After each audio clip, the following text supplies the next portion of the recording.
आइए आज हम स्टडी करेंगे प्रश्न संख्या 36। कह रहा है car moving with the speed of 40 kilometre प्रति hour can be stopped by applying breaker after at least 2 metre. कह रहा है एक कार है 40 किलोमीटर प्रति घंटा की चाल से चल रही है और उसमें ब्रेक लगा दिया जाता है तो वो 2 मीटर चलने के बाद रुक जाती है। If the same car is moving with the speed of 80 km per hour, what is the minimum stopping distance?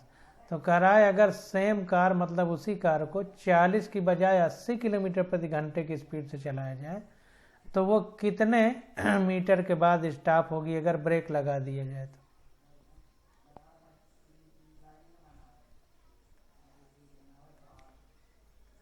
तो यहाँ पर देखिए हम लोगों को ऐसा फार्मूला लगाना है जिसमें प्रारंभिक वेग है, अंत में रुक जाती है तो अंतिम वेग 0 हो जाएगा और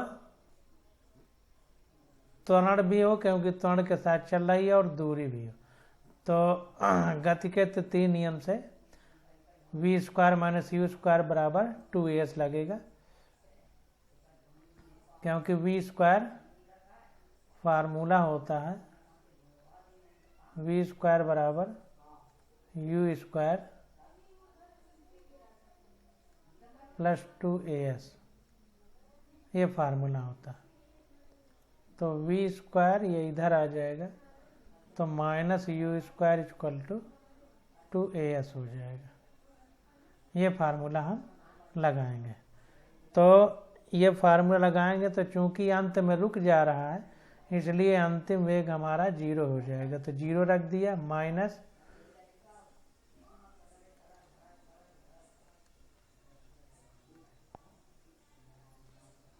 प्रारंभिक वेग 40 किलोमीटर प्रति घंटा।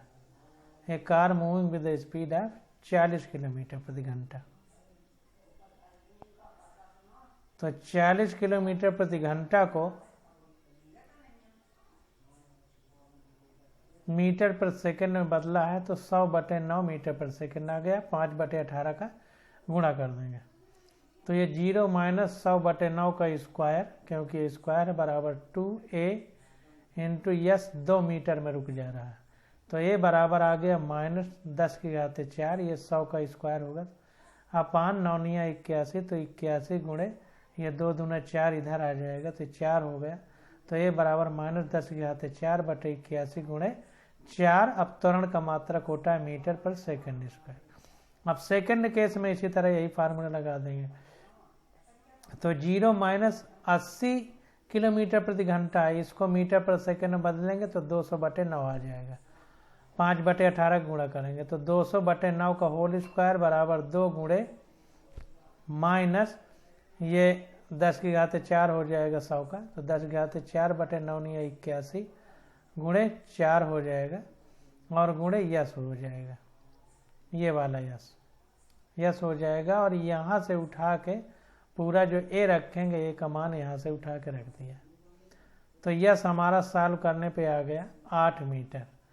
तो जब 80 किलोमीटर प्रति घंटे की चाल से चलेगी, जब 40 से चल रही थी तो 2 मीटर पर रुक रही थी, जब 80 से चलेगी तो 8 मीटर पर वो पार्टिकल या वस्तु रुकेगी। तो 36 का सी ऑप्शन हमारा करेक्ट। 37 नंबर क्वेश्चन देखते हैं। कह रहा है if a car at rest accelerates uniformly to a speed of 144 kilometre प्रति घंटा इन 20 सेकेंड। कह रहा है एक कार है वो रेस्ट में है और एक समान त्वरण से चलना प्रारंभ करती है। एक्सीलरेट्स यूनिफॉर्मली यानी एक समान त्वरण से चलना प्रारंभ करती है और 144 किलोमीटर प्रति घंटा की स्पीड प्राप्त कर लेती है 20 सेकेंड में। तो कह रहा है इट कवर से डिस्टेंस, तो कितना दूरी तय करेगी। तो देखिए हमको समय दे दिया है और वेग दे दिया है और प्रारंभिक वेग 0 है, अंतिम वेग है और समय है और हमको दूरी निकालना है। तो देखते हैं फार्मूला।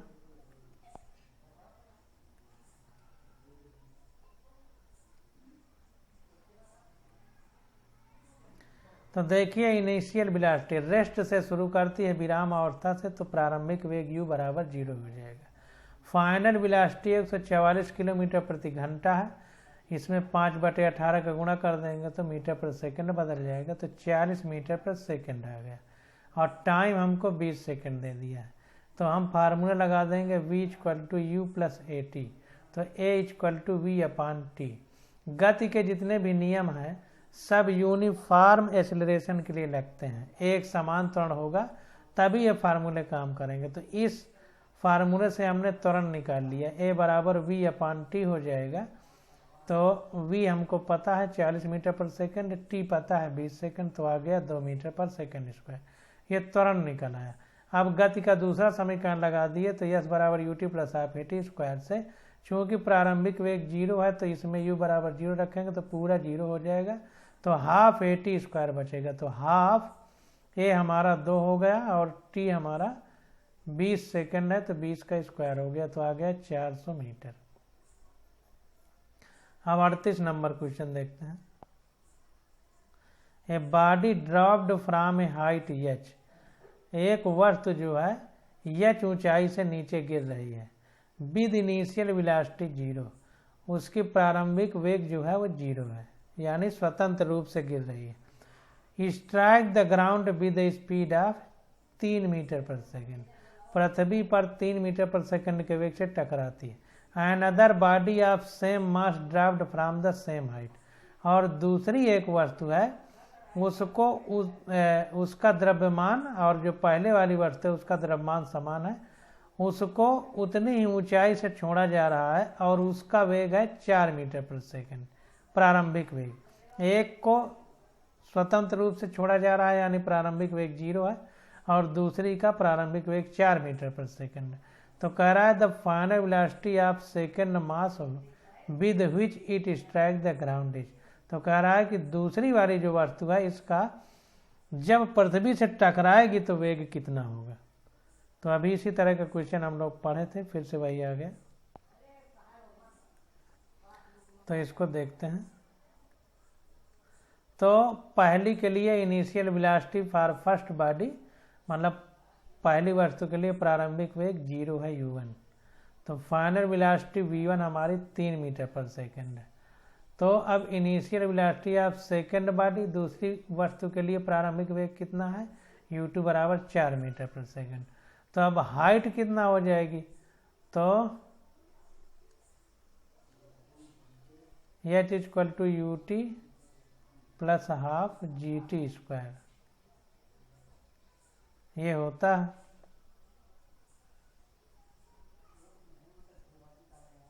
अब इसमें चूंकि प्रारंभिक वेग अंतिम वेग दिया है तो हम फार्मूला लगाएंगे v² = u² + 2gh।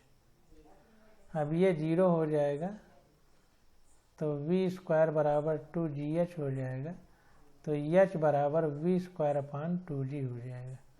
तो वही फार्मूला यहाँ लगा दिया। तो पहले के लिए v1 ये है, u तो 0 ही है, तो h आ जाएगा v1² / 2g बराबर, v1 हमारा 3 है तो 3 का स्क्वायर बटे 2 इंटू g की वैल्यू 9.8, तो आ जाएगा 0.46 मीटर।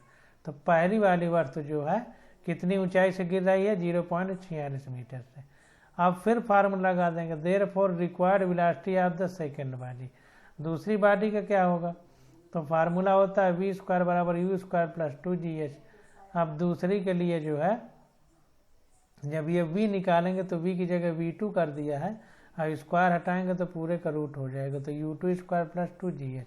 अब u2 हमारा 4 मीटर पर सेकंड है तो वो रख दिया, प्लस 2g का मान 9.8, और h हाइट क्योंकि सेम हाइट से फेंकी जा रही है जितने से पहली वाली उतने से दूसरी वाली, तो यही वाली हाइट उठा के यहाँ रख दिया, तो v2 आ गया हमारा 5 मीटर पर सेकंड।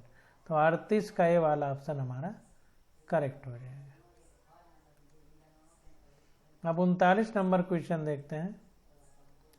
कह रहा है the water drop falls at regular interval, कह रहा है कि एक वाटर ड्रॉप है मतलब पानी की बूंद है, और रेगुलर इंटरवल मतलब एक निश्चित समय अंतराल से गिर रही है। जैसे मान लीजिए छत में पानी भर जाए और छत टपकने लगे और एक निश्चित समय अंतराल में उस छत से जो है पानी की बूंद गिरे। तो वही कह रहा है कि पानी की बूंद एक निश्चित समय अंतराल में गिर रही है।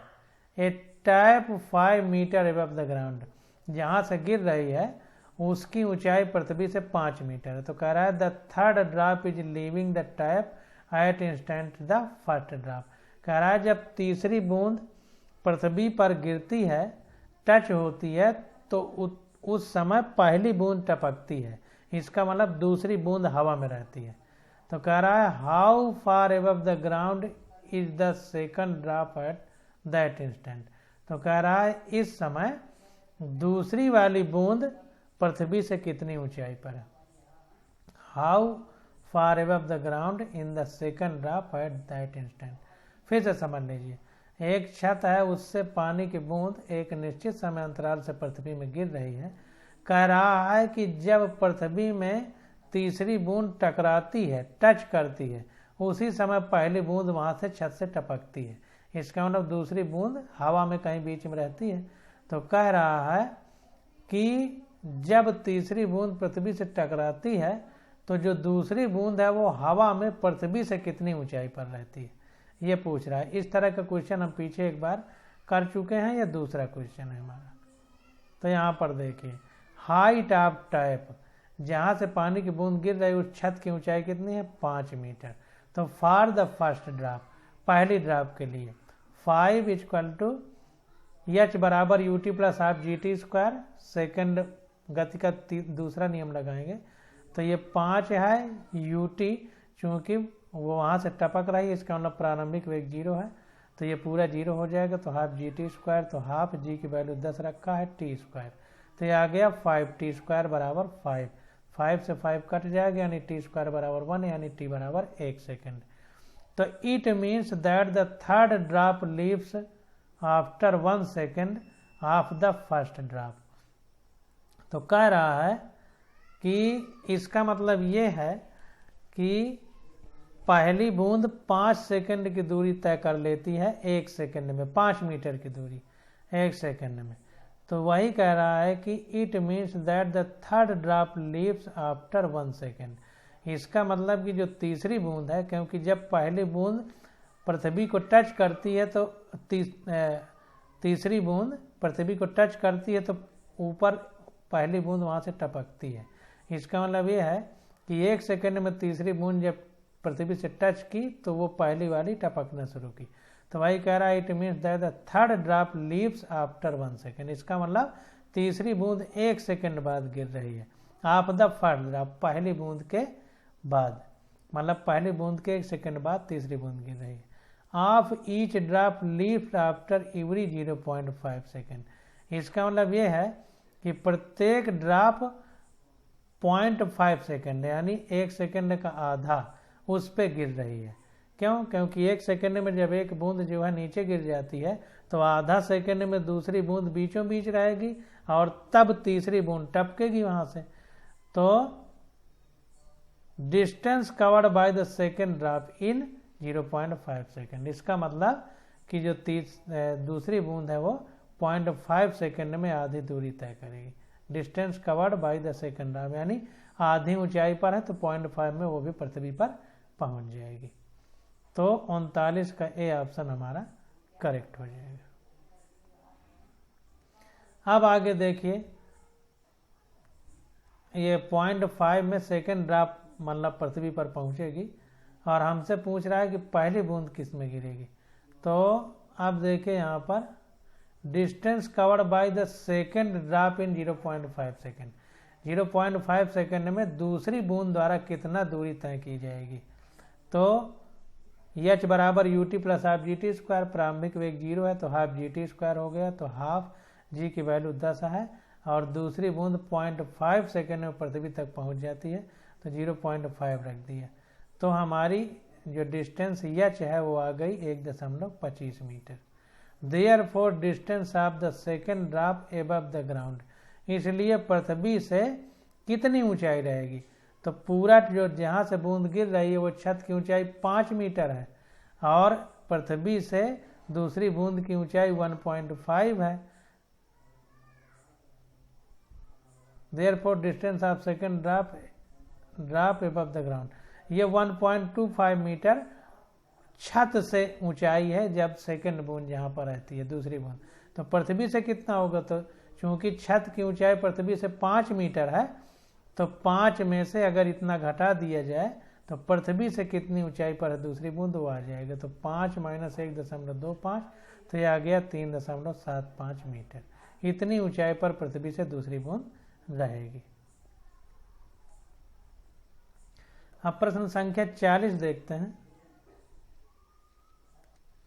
तो 40वां क्वेश्चन देखिए, कह रहा है ए कार एक्सीलरेट फ्रॉम रेस्ट। एक कार है वो विरामावस्था से त्वरण में चलना प्रारंभ करती है। एक्सीलरेट करते हैं मतलब प्रति सेकंड उसका वेग बढ़ता जाता है। At a constant rate alpha, मतलब एक समान त्वरण से आगे बढ़ती है और उसका रेट क्या है, alpha. For some time after which it accelerate at a constant rate beta. कह रहा है कुछ समय बाद वो बीटा त्वरण से आगे बढ़ती है। एंड कम्स टू रेस्ट, और इसके बाद स्थिर हो जाती है। तो कह रहा है if total time elapse is T, अगर इस पूरे प्रकरण में पूरा समय टी लगा हो तो कह रहा है then maximum velocity acquired by car will be. तो कार के द्वारा अधिकतम दूरी कितनी तय, अधिकतम वेग कितना होगा। तो इसको देखते हैं।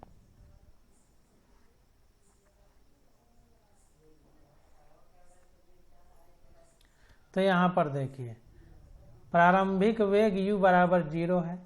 Accelerate in the first phase, पहले चरण में वो एल्फा से त्वरण से आगे बढ़ती है। D accelerate in the second phase, दूसरे फेज में वो डी एक्सीलरेट होती है, यानी मंदन होता है, रिटार्डेशन। उसका मान कितना है, बीटा। क्यों डी एक्सीलरेट लिखा है, इसलिए क्योंकि उसके बाद वो रुकती है, तो गति धीमी होगी तभी रुकेगी, और गति प्रति सेकंड धीमी होगी तो उसको मंदन या रिटार्डेशन या डी एक्सीलरेशन कह सकते हैं। तो बीटा। एंड टोटल टाइम कितना लग रहा है, टी। तो when car is accelerate then, जब कार त्वरण से चल रही है तो फाइनल वेलोसिटी v बराबर u प्लस ए टी, प्रारंभिक वेग 0 है, तो यह आ गया 0 प्लस एल्फा t1, प्रारंभिक त्वरण t1 लिख दिया, इसलिए t1 बराबर v अपान एल्फा हो जाएगा। And when car is D accelerate, जब मंदन से जाएगी तो v बराबर u माइनस बीटा टी हो जाएगा, मंदन के लिए बीटा, क्योंकि वेग प्रति सेकंड घट रहा है इसलिए प्लस की जगह माइनस रख दिया गया। तो 0 बराबर v माइनस बीटा टी, यानी t2 बराबर v अपान बीटा। अब टोटल समय t बराबर t1 प्लस t2 बराबर v अल्फा अपान v बीटा हो जाएगा, क्योंकि t1 v अपान अल्फा है, t2 v अपान बीटा है। तो अब t इक्वल टू, अब ये पूरे में v कॉमन हो जाएगा, तो v 1 अपान अल्फा प्लस 1 अपान बीटा, तो बराबर v अल्फा बीटा नीचे वो ले लिए जाएंगे कॉमन एक तरह से, तो ये इधर बीटा होगा तो बीटा प्लस इधर अल्फा बचेगा, तो बीटा प्लस अल्फा हो जाएगा। Or v equal to alpha beta t upon alpha plus beta. ये भी इधर रहेगा, ये पूरा इधर चला जाएगा, तो नीचे वाला ऊपर चला जाएगा और टी का गुणा होगा, तो alpha beta t upon alpha plus beta हो जाएगा। इस तरह हम लोग क्वेश्चन करेंगे, जैसा बता रहा है बस वैसा करते चले जाइए। अब क्वेश्चन नंबर 41 देखते हैं। कह रहा है the velocity of train increases uniformly.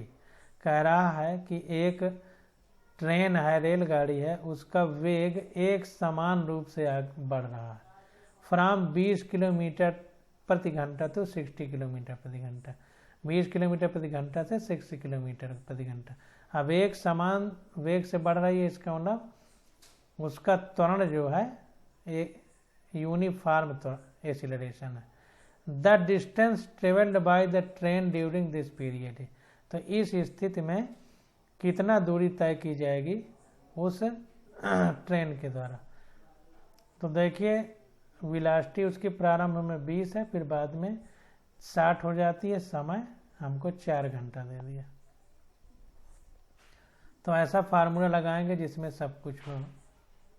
तो यहाँ पर देखिए इनिशियल वेलोसिटी u बराबर 20 किलोमीटर प्रति घंटा, फाइनल वेलोसिटी v बराबर 60 किलोमीटर प्रति घंटा, समय 4 घंटा दे दिया है, तो फार्मूला लगा देंगे v बराबर u प्लस ए टी। तो v हमारा 60 है, u हमारा 20 है, प्लस a इंटू टी हमारा 4 है। तो त्वरण आ गया 60 माइनस 20/4 बराबर 10 किलोमीटर प्रति घंटा का स्क्वायर।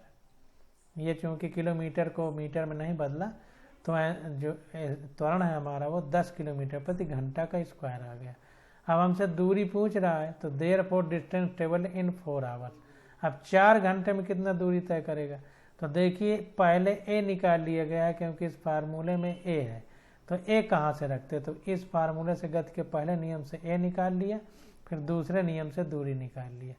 तो यस बराबर U T plus half A T square. तो यू हमारा 20 है, तो 20 गुणे समय हमारा 4 घंटा है, तो 4 रख दिया, प्लस हाफ जी गुरुत्वीय त्वरण की वैल्यू 10 है, गुणे टी हमारा 4 है, तो 4 का स्क्वायर। तो ये आ गया 160 किलोमीटर। तो 160 किलोमीटर दूरी वो कण तय करेगा। अब 42 नंबर क्वेश्चन देखते हैं। कह रहा है बॉडी स्टार्ट्स फ्रॉम रेस्ट।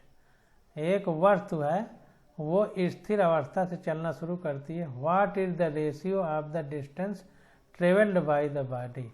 कह रहा है उस वस्तु के द्वारा जो दूरी तय की गई है उसका अनुपात क्या होगा जब वो दूरी तय कर रही है चौथे और तीसरे सेकंड में। चौथे और तीसरे सेकंड में तुलना करना। तो देखिए 42 nthवें सेकंड के लिए क्वेश्चन। अब देखिए एनसीईआरटी का आया है nthवें सेकंड के लिए। तो इस फार्मूले को बॉक्स में बंद कर लीजिए।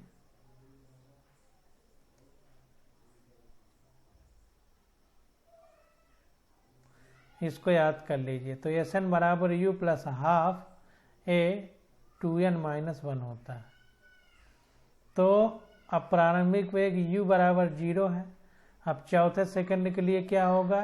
यस 4 बराबर प्रारंभिक वेग 0 प्लस हाफ 2 इंटू चौथे सेकंड के लिए 4 हो जाएगा। n की वैल्यू nth सेकंड या चौथा सेकंड है।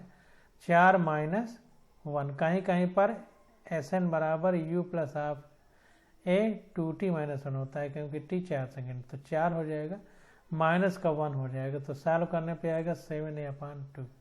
अब तीसरे सेकंड के लिए प्रारंभिक वेग 0 है, प्लस 2a/2 2 इंटू 3 माइनस 1 बराबर आ जाएगा 5a/2। तो ये हो जाएगा यस 4/3। तो 7/5 हो जाएगा। तो चौथे और तीसरे सेकंड में का अनुपात 7/5 हो जाएगा।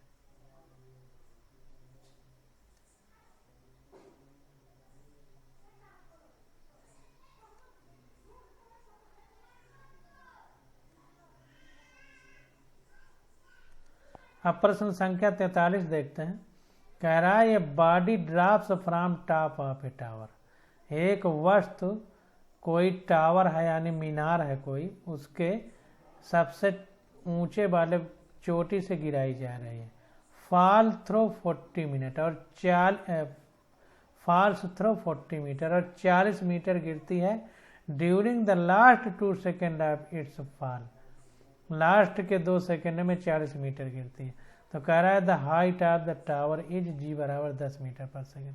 फिर से पढ़िए। A body drops from top of a tower falls through 40 metre during the last 2 second of its fall. कह रहा है एक वस्तु है, उसको किसी मीनार की चोटी से फेंका जा रहा है नीचे की ओर। ड्रॉप किया जा रहा है मतलब छोड़ा जा रहा है, मतलब प्रारंभिक वेग 0 है। तो जब लास्ट के 2 सेकंड में वो 40 मीटर दूरी तय करता है, तो कह रहा है कि मीनार के टावर की हाइट क्या है या उस टावर की हाइट क्या है। तो इसको देखते हैं। Let h be the height of tower. हमने जो टावर है उसकी हाइट को एच मान लिया, और at t is the time taken the body to reach the ground. और मान लीजिए टी समय लगता है उस एच ऊंचाई से पृथ्वी तक पहुंचने में उस वस्तु को। अब प्रारंभिक वेग u बराबर 0 है और त्वरण a बराबर g है, क्योंकि ऊपर से नीचे गिर रहा है तो गुरुत्वीय त्वरण लगेगा। तो फार्मूला लगा दिया ऊंचाई के लिए h बराबर ut plus half g t square. u 0 है तो ये पूरा इतना 0 हो जाएगा, केवल हाफ जी टी स्क्वायर बचेगा। तो h बराबर हाफ जी टी स्क्वायर पूरी ऊंचाई के लिए। अब distance covered in last 2 second, last 2 second में कितना कवर करता है 40, तो 40 बराबर half g t square minus, अब ये पूरा घटा देंगे, हाफ जी टी माइनस 2 का होल स्क्वायर। लास्ट 2 सेकेंड की बात हो रही है, तो 40 मीटर दूरी तय करता है लास्ट 2 सेकेंड में। यहाँ पर देखिए थोड़ा सा गंभीरता से समझने की बात है। पूरी हाइट h बराबर हाफ जी टी स्क्वायर है, तो हाफ जी टी स्क्वायर ये टोटल हाइट है। इसमें से जो है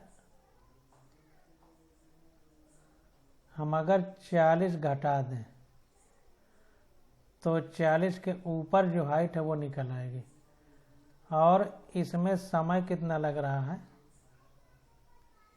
जी टी माइनस 2, क्योंकि 2 सेकेंड में तो 40 गई, तो 40 के ऊपर जो है वो टी माइनस 2 सेकेंड लेगी, इसका स्क्वायर हो जाएगा। तो ये हमारा हो जाएगा हाफ जी टी स्क्वायर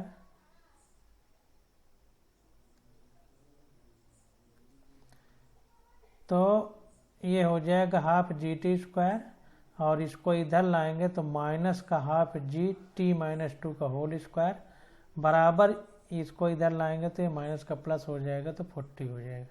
इसी को इस तरह लिख दिया है, इसलिए समझने में कन्फ्यूजन हो रहा है। तो पूरी height half g t square है, उसमें से जब हम 40 घटा देंगे तो 40 के ऊपर वाली बचेगी। अब 40 तक पहुंचने में नीचे वाली 40 दूरी तय करने में 2 सेकेंड लगता है, तो ऊपर वाली कितनी, अगर टोटल टाइम t लग रहा है तो ऊपर वाली के लिए t माइनस 2 होगा, तो हाफ जी टी माइनस 2 का होल स्क्वायर होगा। तो इस तरह जब लिखेंगे तो ये आ जाएगा half g t square minus half g t square, ये इधर आएगा तो माइनस में हो जाएगा, minus half g T minus 2 का होल स्क्वायर, और ये इधर जाएगा तो प्लस में हो जाएगा तो 40 आ जाएगा। तो इस तरह से इसको यहाँ पर डायरेक्ट लिख दिया है तो समझने में दिक्कत आ रही है। तो ये 40 half g t square minus half g, इसी को सिंपल किया जैसे a square minus b square का whole square, a minus b का होल स्क्वायर बराबर a square plus b square minus 2ab। तो टी माइनस 2 का होल स्क्वायर इसका फार्मूला होता है, इसका फार्मूला होता है ए माइनस बी का होल स्क्वायर बराबर a square plus b square minus 2ab, ये फार्मूला होता है। तो इसी को जो है उल्टा कर दिया है, इसको इसके फॉर्म में लिखेंगे तो ए स्क्वायर टी है तो टी स्क्वायर, और b की जगह 2 है तो 2 का स्क्वायर प्लस 4, और माइनस 2ab तो 2 a की जगह t है और b की जगह 2 है तो 2 दूनी 4 t हो जाएगा। तो इसी फार्मूले से आएगा, तो ये आ जाएगा 40 बराबर 2t माइनस 2 का ब्रैकेट में या बाहर g, ये कट जाएगा अपना, तो ये t बराबर आ जाएगा 3 सेकेंड।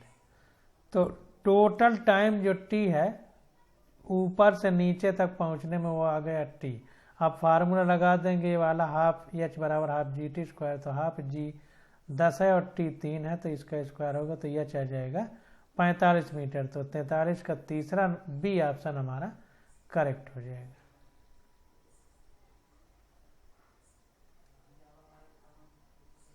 अब 44 नंबर क्वेश्चन देखते हैं।